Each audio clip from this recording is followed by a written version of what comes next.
Morning, Rabbi. Good morning, Estelle. It's wonderful to hear your voice and to see you. It's good to see you too, to be in the class. Is Liz there? She hasn't. Not yet, no. Oh, is she coming? I'm assuming so. Is her family okay? They were. I didn't speak to her yesterday or today, so I'm assuming that everybody is doing well. Yeah. And your family, they're all okay? Yeah. How about yours? You guys Yeah, doing okay? I don't have any family in Israel, but we all have connections, and I know. And also, just in general, we're all feeling it. Yeah, everybody's feeling it. Everybody. Yeah. Just don't know how to carry on. Just have to pray and hope and if we can. Yeah. And trouble is one gets bogged down listening to I've been listening to I-24 News, and I'm not normally one who listens to TV or news all day. I'm just feel like I can't do anything else. Yeah. Well, I'm glad we get an opportunity to connect. Yeah. Yes. So, let's just start, and whoever comes on, comes on. So we're actually in Bamidbar, in Numbers, chapter 10. We spent many weeks talking about the clouds of glory. Yeah. So it's Bamidbar, Numbers, chapter 10.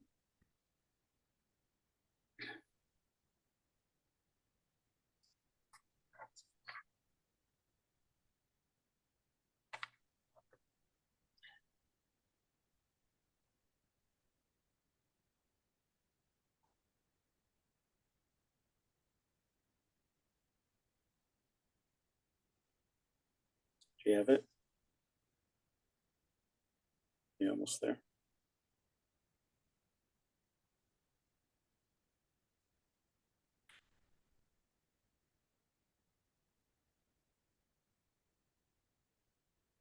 Do you have it, Estelle?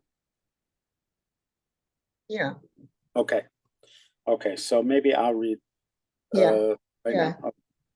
Vayidaber Hashem a Moshe lemor, and God spoke to Moshe, saying, Aseh lecha shtei chatzotrot kesef.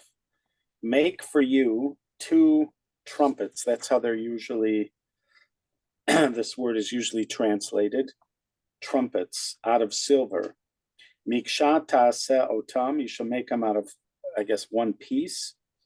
V'hayu lecha lemikre ha'edah, and they'll be for you to call the congregation ulamasa hamachanot, and for the traveling of the camps. So this seems to be at first directed to Moshe himself,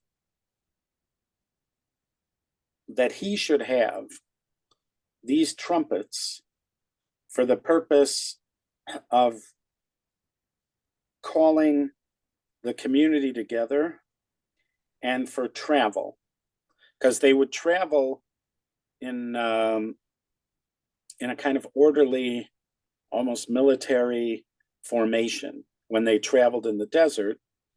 So everybody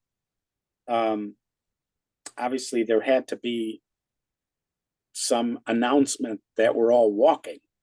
Like if you're just practically, how does anybody know when everybody's walking? It's a huge, huge group of people. So the signal to start walking or marching will be the trumpet, and also the trumpets will call the people when he wants them to gather for other purposes. The thing is, if this is just for Moshe, why does he need two? In other words, if this was just for him personally, so that as a leader, he could signal when it's time to march and and when it's time to gather the people, why does he need two? And if you'll say that, again, this is just a person looking at the text, first blush. We're just looking at the text, gathering data, asking questions. But why would he need two if this was meant just for him? He could just sound one blast, from one trumpet. If this is for not just for him, then why only two? If the idea is that there should be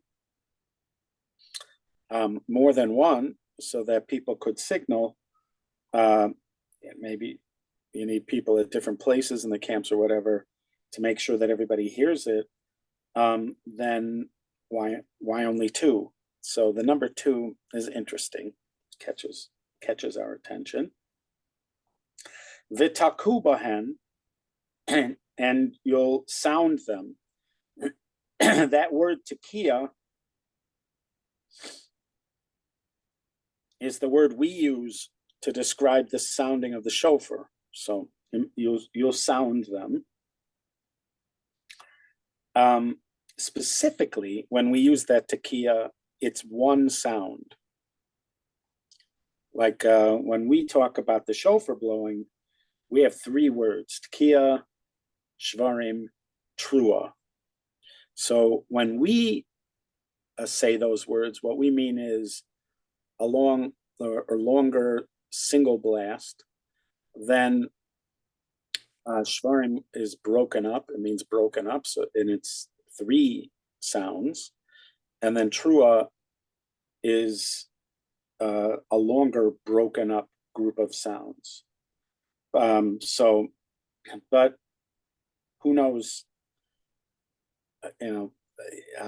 Again, when that's what we mean now, it may not. Who knows what it originally meant? But so it's a little bit dangerous to work backwards like that.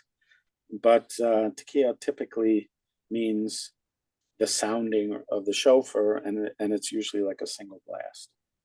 So here it's talking about trumpets.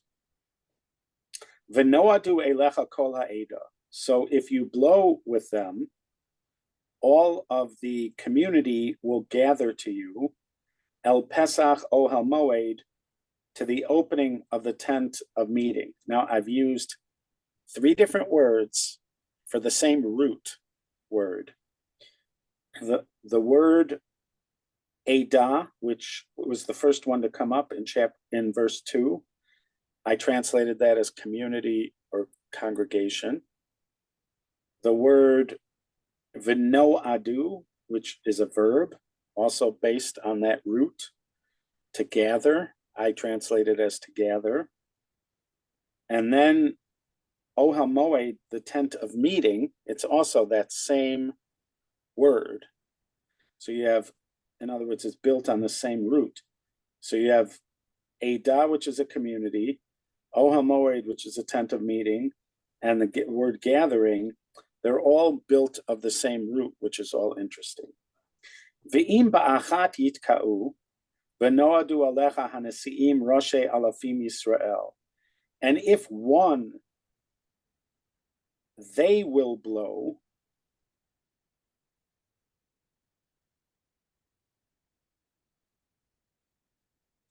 then all the elders, the Nesi'im are the heads of the tribes.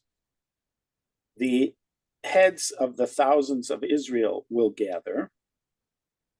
Utekatem tru'ah v'nas'u hamachanot hachonim kedma. And you will blow tru'ah, and all the camps which are chonim, which is the verb for machaneh, which are camping, kedma, eastward.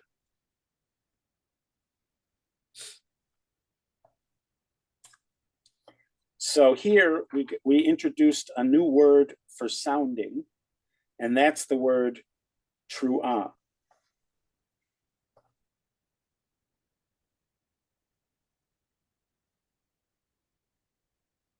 This is coming on now. Hey, Liz. So we're in chapter 10. Okay. Okay. So we just started chapter 10. And at this point, we're at verse 5. So this is our first reading. And so it's 10 of Bamidbar, of Numbers. At this point, we're in verse 5. So since this is our first go through, I'm just mining the text for some data, just having first thoughts. So Moshe was told in verse 2 to make for you, individual, Moshe, make for you 2 trumpets. That's how we're translating it. The Hebrew word is chatzotzra. I'm using the word trumpet because that's what you usually see as the translation. Okay. And it's made out of one piece. And it says it will be for to call the community and for the traveling of the camps.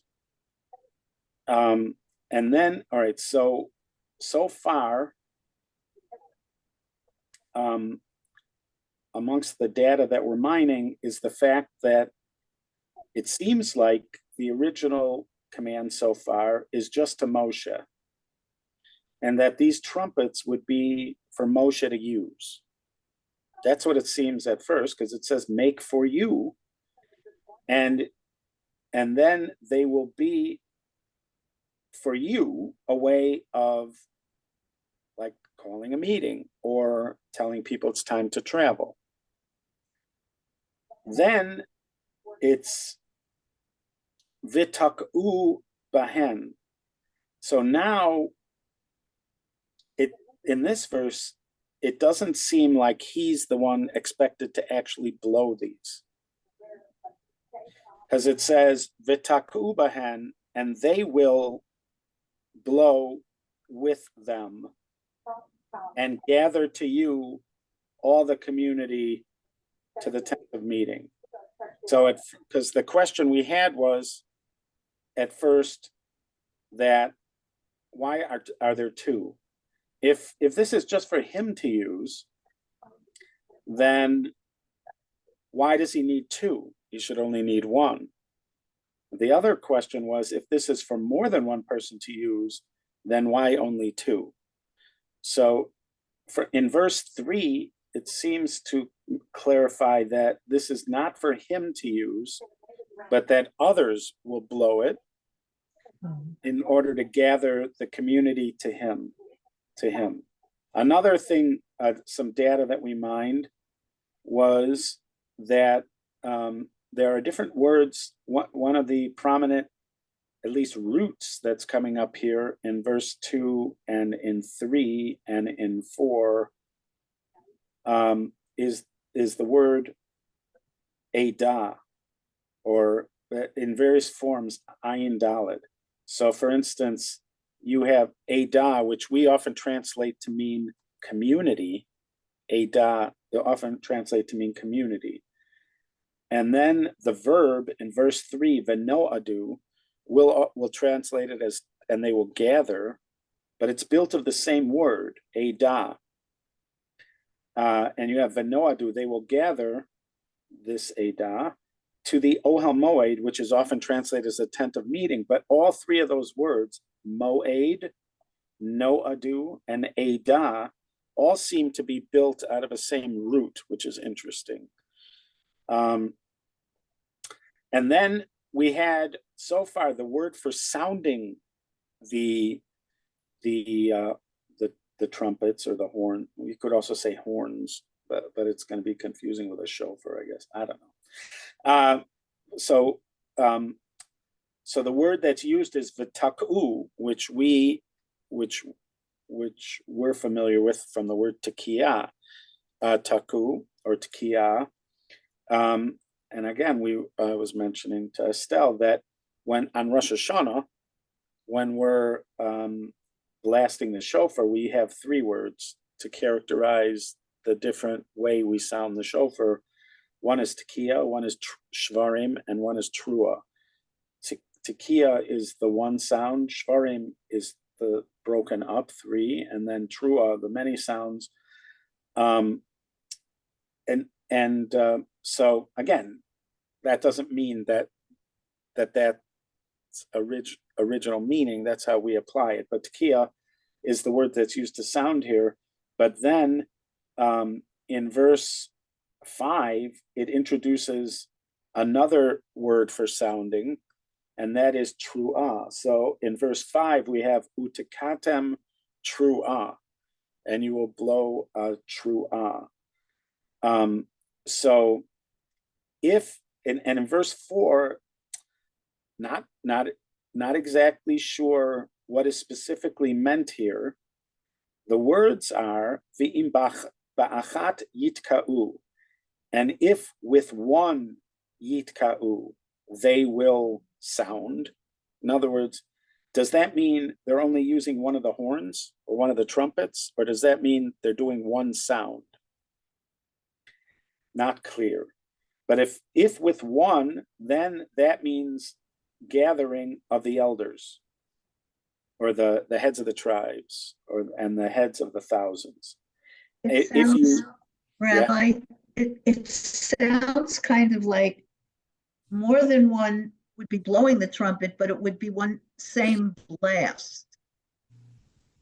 Okay, that we up until, I would say, until verse 5, I would have thought it meant with one of the, because it didn't introduce the idea that there are other sounds necessarily. And I would have thought it means with one of them, because before they mentioned two trumpets, and now they're saying and with one. Literally, that means with one, be'achat, with one. So I would have thought that it meant one, but I agree with you when they introduce in verse 5 another sound, utikatem truah, and when you sound a truah, then that means that the camps are supposed to travel. So I agree that up until 5, I would have guessed that the word ba'achat meant with one of the horns or one of the trumpets. But I agree, once verse 5 is introduced, it sounds like, pun intended, it sounds like that the verse 4 was talking about one sound, and verse 5 is talking about more than one sound. That it's talking about the way you sound it. I think that the people would know what each sound meant. They knew that a long sound meant just the elders to be gathered to the tent of meeting, the short ones to get ready to walk. So this way they would know what each sound meant and what they were meant to do. Otherwise, if it's just one blast, you know, they would not be able to know what they were actually meant to do. Right. But if you're paying attention, I agree with you, I just don't want to lose that original thought, because the way it unfolds our author, God, through Moshe, he's got to know that at verse 4, I'm going down the road of thinking it's one trumpet, because it said make two, and then with one, yitka'u. So I agree with you. Once verse 5 comes, it seems to be clarifying verse 4. And I'm Maybe. naturally gonna let go. I'm naturally feeling I need to let go of the first assumption, but I just want to remember that we had the first assumption in case it means anything later on. Okay, so now, also, by the way, in verse 4, it might be clarifying what it meant in verse 3. In verse 3, it said, and all of the community will gather at the opening to the tent of meeting. That's verse 3. Right. In verse 4, it says the heads of the tribes, the heads of the thousands of Israel. So is that a clarification of verse 3? Or is it new information on top of verse 3? Because verse 3 said all of the congregation or community will gather. And then in verse 4, it's saying the elders, the heads of the tribes of Israel. So we have two options there. Is that modifying or explaining verse 3? Or is it adding I think it's adding. something different? I think it's adding. So there's one kind of call that would gather everybody. There's another kind of call that would just gather the elders. And then, hi, welcome, come. Liz is right there. Hi, Lynn. I don't like doing this like that, that's why. Liz just said hello to you. Yeah, I want her to be here so she can make coffee. Liz, how's your family? So far, they're good. Oh, that's I good. have a friend who has lost some people and some people are missing. Oh, She God. used to live in that area. What do you mean lost some people? What do you mean? There were kids at that concert Oh, God. and they Yeah. haven't heard from them. Oh, it's terrible. Yeah. Oh, I'm very sorry about that. yeah. So they don't know, Yeah. They assume the worst at this point. Yeah. Oh. Oh. They don't, did your way, it's not a good thing. Rabbi, how's your family? So far, so good. Baruch Hashem. Very grateful. Yeah. Lynn, Where are you? Liz, where are I'm you? in my house. Okay, I thought I you'd got be- caught on a business phone call. I was late, so I Zoomed. it happens. Sorry, Lynn. Well, anyway, I'm pleased to hear your family's all okay. Listen, but Thank Hashem, you. everything should be well. Me too. Okay, so now, I believe you've done it on many occasions, but Just make sure there's water. here, I just want to see. Preheat the water. Nobody can make coffee without you, Liz. It's my magic finger. Are you working from home now? Or do you Yes, still- I work from home 4 days a week and one day I go into the Oh, office. that's very good. That's good. Much Yeah. better, isn't it? And it's better and I try to work less hours. Yes, yes. Somehow or Which other is- one which- can accomplish more in less time when you're working from home. Don't you find I that? accomplish so much more when I'm in the Yeah. house. I don't get the same interruptions. I get Yes. interruptions, but it's up to me to respond to them. It's not somebody standing next to me Yes, saying, yes, will you, yeah. can you, you know? yeah, I know. Yeah, well, that's good that you can work from home at Yeah, least 4 days a week. Yeah. it is. Unless somebody goes on vacation, I have to do their job too. Oh, no, yeah. Gosh, how much longer are you going to continue working? As long as you can, or? Uh, yeah, probably. I might switch things around a little Yeah, and just do work for different people. Like I do a payroll for this person, and you know, yeah. so that yeah. I can limit what I do. Yes, yes. Oh, that's good. Yeah. Yeah. If Well, I as long as feel you, like working, I can work. If I don't feel yes, like working, yeah. As long as one is enjoying what one's doing, you can carry on as long as you feel you want to.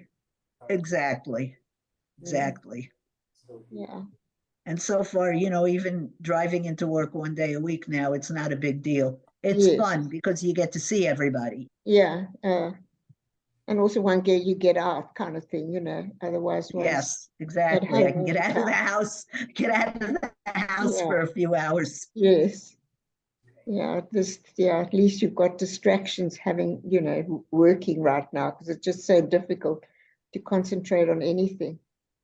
Yes, that's for sure. Yeah. So the only interruptions I get here is when the cat comes along and decides to sit on the computer. Oh, I that's a sent, bit of a problem. yeah, he was actually lying across the entire keyboard. Oh So I my took a God. picture, I sent it to my boss, and I said, I'm having technical difficulties, not working. She was hysterical. God. I mean, but that can also be a problem because they can, by mistake, delete something or, He has. He's put information into cells on a spreadsheet, and I had to go backing them all out very carefully to make sure I Oh only my got the God. ones that Yeah. did. But I think now is his nap time, so Oh, he's oh, well, that's good. Yeah. God. Okie dokie. All right, so my apologies, Rabbi. I'm so sorry. it's perfectly okay. All right, so now we're just in the gathering of information stage, gathering data stage. But those are some of the things that we've noticed. And now utikatem trua shenit. Oh, I'm sorry. In five, it was just the camps that were Kedma. Kedma means to the east. The four directions are characterized with the words Kedma, which is east, from the word kodem, I think from the word kodem, which means before. So maybe from the sun, like it's where the sun, was before. Okay. And then Yama, which is to the sea, which is west. Safona, which is north. The word Safun can also mean hidden. And then Negba, which is to the south, the Negev deserts to the south. So one of those came first. I don't know if the Negev desert's called the Negev desert because it's to the south, or south is called south because it's the direction of the Negev desert. But those are the four directions. And so here it says that the eastern one will move based on the trua sound. So again, like Estelle was saying, this is clearly some information that everybody has heard, and so they know what to do when they hear it. So when they hear that first trua sound, the camp to the east begins to move. And then utakatem trua shenit, and then you will blow. Now here, when it talks about the tki'ah, it's you plural will blow. You plural will blow. In verse 3, it said they will blow. I'm just pointing that out. I don't know if it has to mean anything. Is it the same word in Hebrew?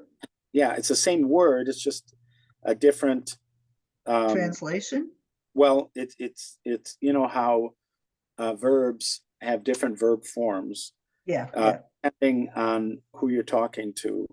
So if you're talking, if you're referring to third person, there are third person verb forms, Right. third person singular, third person plural, and there are second person singular, second person plural. So again, this may be a nuance that affects the simple reading of it. It may not, but so far I'm just pointing it out. And you will blow, plural, trua shenit, a second trua, v'nasu hamachanot. So where are you looking now? Do you want to follow along? phone to find Zoom. You don't need Zoom. Why do you need Zoom? Because You're here in person. Is Zoom on the phone? Yeah, but you're here in person. Okay, then you'll find it for me later. Yeah, that's right. But we're in Bamidbar. We're right here where the thing is. We're here. We're in verse 6. Verse 6. Okay. Verse 6. This Yeah, where it says 6. Here, verse 6. there. Yeah. You need tiny glittering. Okay. So then you make a second trua sound. V'nasua machanot hachonim teimana. So this actually, after going through that whole thing about negba, they don't use the negba word here. They're using teimana to refer to the south. Now, it could be that the word teimana here, again, I'm just like, you're here, you're in here. I'm reading in a Hebrew one, which is not the same as yours, but you're. Okay. I don't know what you're at, then that means. Verse 6. See how they have numbers here? Little Down tiny 7. numbers, yeah. There. Okay. When you sound, shofar Okay. blast a second. What? When you gather, No, when you sound. you read. That's I'll what listen. I'm doing. Okay.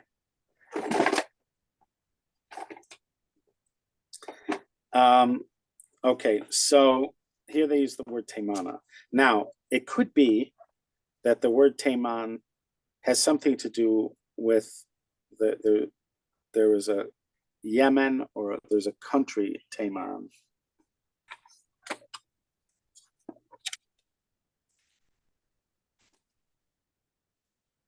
Is that where the Timoni come from?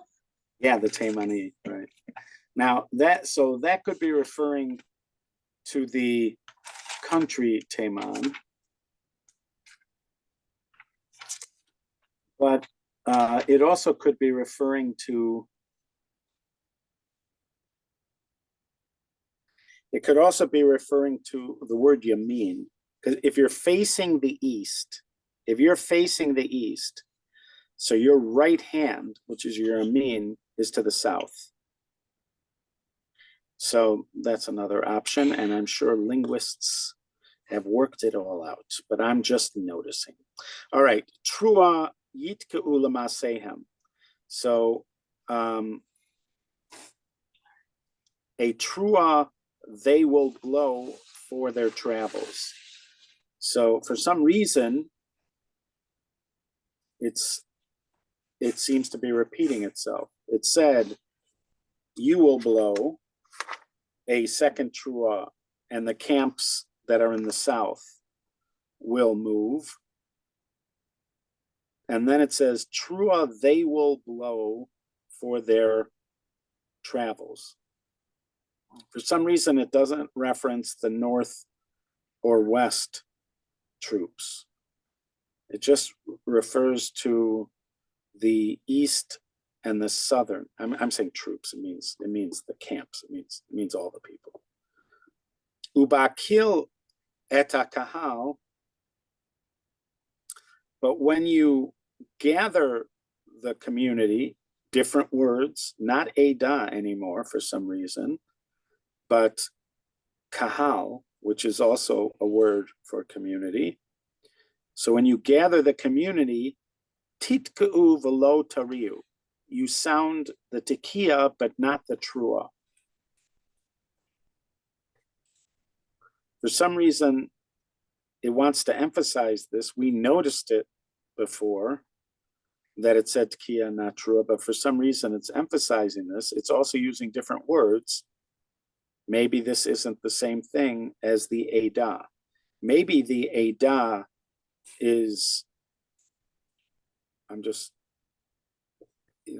that there's a term Ada, which references a certain aspect of the community, the elders, and the word kahal, which references the general community. It's possible that that's a distinction that they're making that here, because it's using a different word.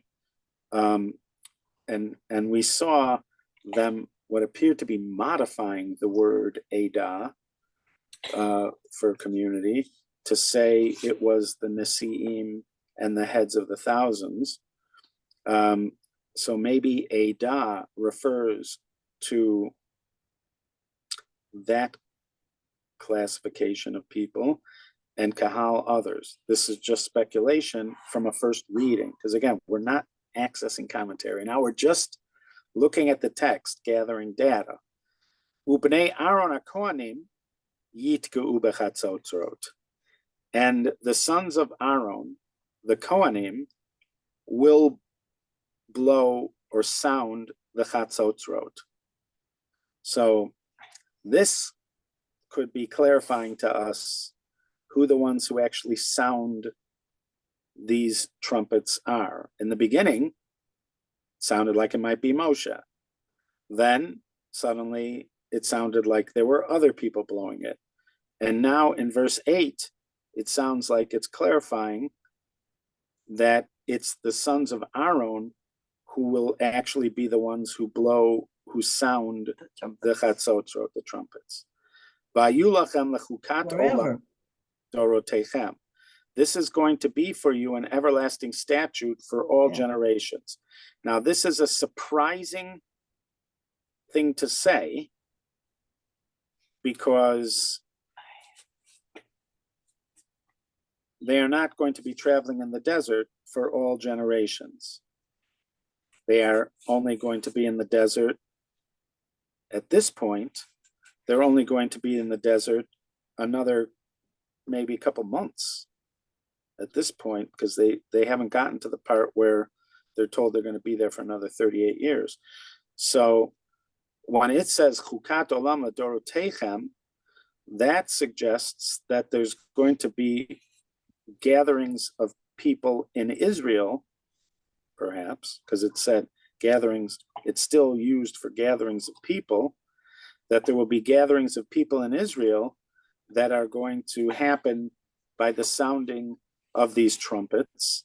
And who knows? Because when it says in verse 8 that the sons of the Aaron will blow these trumpets, does that mean only for these two purposes? Maybe there'll be other reasons why these trumpets are going to be sounded. But for whatever reason they're going to be sounded, they're always sounded by the Kohanim. That is a possibility. They haven't introduced the idea that these trumpets would be used for anything else. But the thing that, sort of begs to think about it is this line that it will be an everlasting statute for generations. That makes it sound like for all time, for the Dorotechem, for your generations. So what needs to be an everlasting statute for all generations? This sounds like something you would need in the desert, but why would you need this once you have settlement in Israel? You certainly don't need it for people to move, because they're not going to be moving once they're in Israel. So you could say that they're just going to be used for gathering people whenever they need to gather people. That's one possibility. And there's another possibility that new uses are going to be introduced for these trumpets. So this is now talking about when you get into the land of Israel, if there is war, al hatzar hatzorer etchem, and there are maybe a siege or enemies that are camping or sieging you, vareotem bechatzotros, you're going to blast the trumpets. So there we get it. We now have an introduction of some kind of new purpose for these trumpets in a time of war. In a time of war, sirens. Right. Yeah.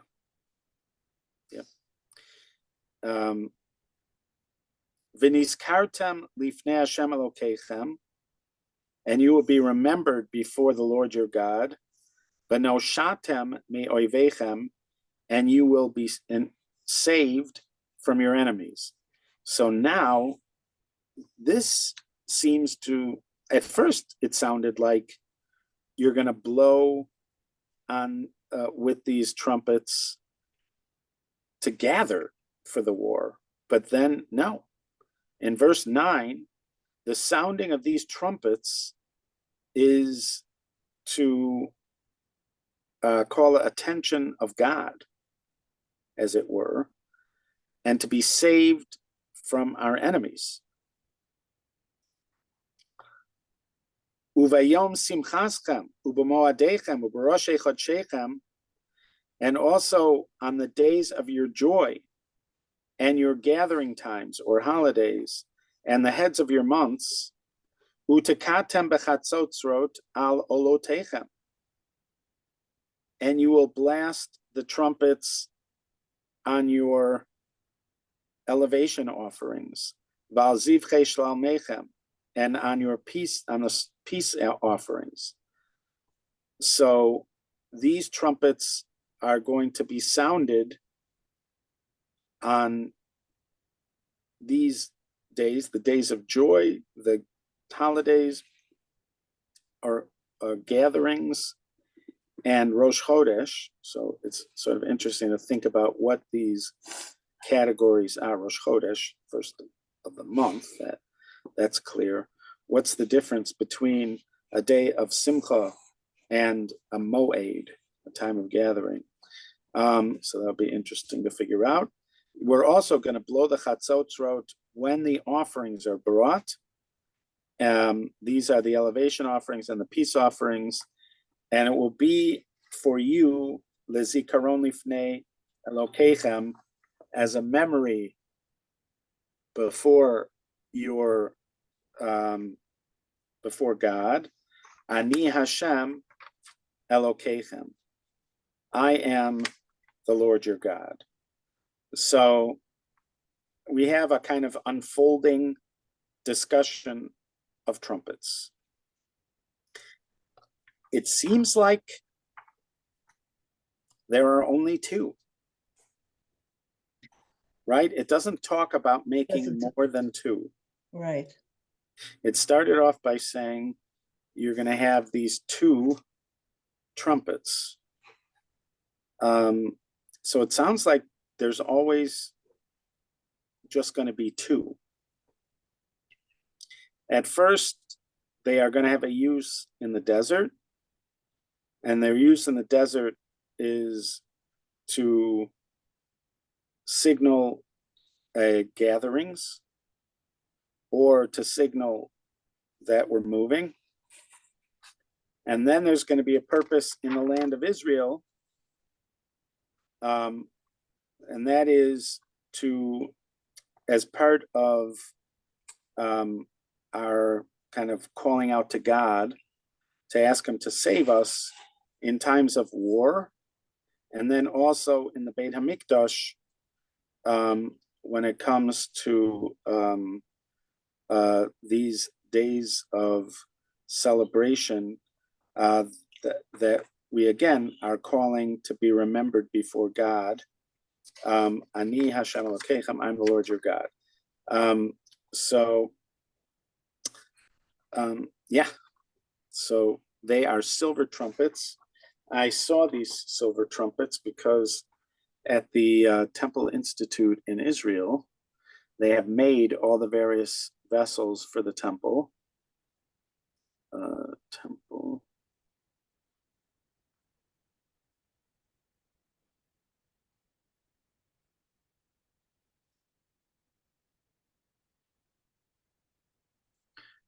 Institute trumpets.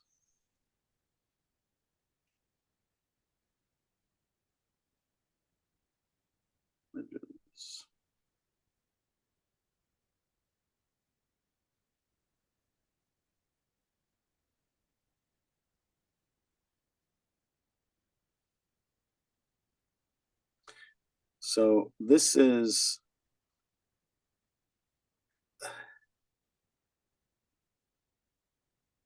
they're holding lambs. They're dressed in their Kohen outfits, and they're sounding the trumpets. And there's But they're two pretty of them. big. Yeah, you see how big Yes. they're pretty big. Right. So let's see if they have. Of course, if you curled them, no. No, there. Never Here's mind. another. Here's another angle. It's pretty big. Yes. You'd imagine that's quite. You'd have to train to get a good sound out of that. But just having. Oh, you see them? Those trumpets. Yeah. So, like blowing a shofar, which is much shorter than that, already takes some practice. Imagine being able to blow those. Again, in all these pictures, there's just two. Oh, and they're silver. Yeah, and so they do have them. I've seen them. There, they have them ready. Let's see if we have a sound. Sound.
Rabbi, do you think the sound was the same or similar to the sound from the shofar that we hear today? I mean, I'm assuming, but but a trumpet sound, they're sort of unique. Yeah. It's a little bit different than I mean, I don't know if I can always tell the difference, like, because I've heard conch, the seashell sounds. Mm. And sometimes when I put a conch sound, it sounds sort of like a shofar. So yeah, I don't know.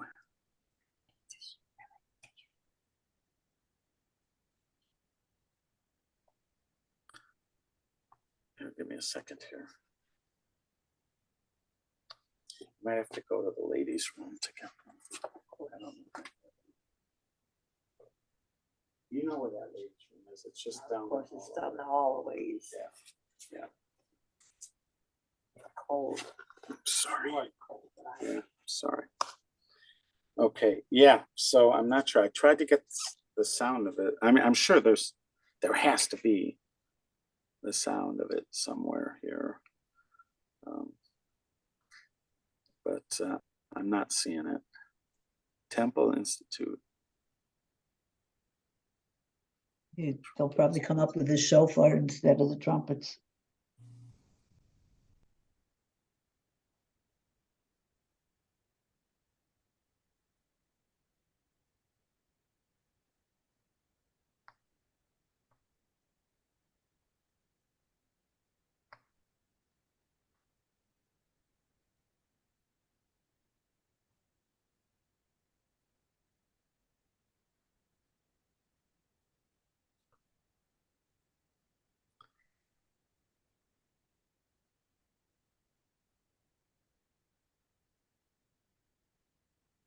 Second.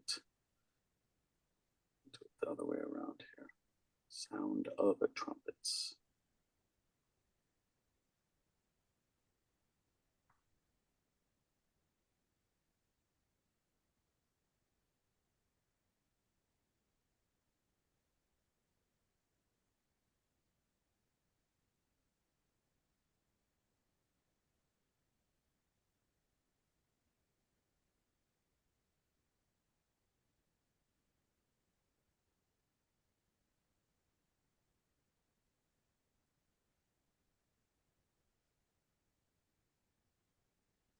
All right. I'm not getting the right. I'm not getting the right thing here. Okay, I think we'll pause here, and we'll do a deeper look at it next week. Okay, be well, everybody. Our learning should be in You the too. merit. Thank you. Our learning should Thank be in you the for merit. letting me in. You're welcome. Our learning should be in the merit of the safe return of the hostages and the healing of the injured and the comfort to the mourners and the safety of Jews in Israel and all around the world, and especially the soldiers. Right. Amen. Be well, guys. Yes. Okay. All right. Amen. All right. Bye-bye. Thank you. Everybody, thank you. You're welcome. How do you get Zoom? How do you get Zoom? How do you get Zoom? We've gone over.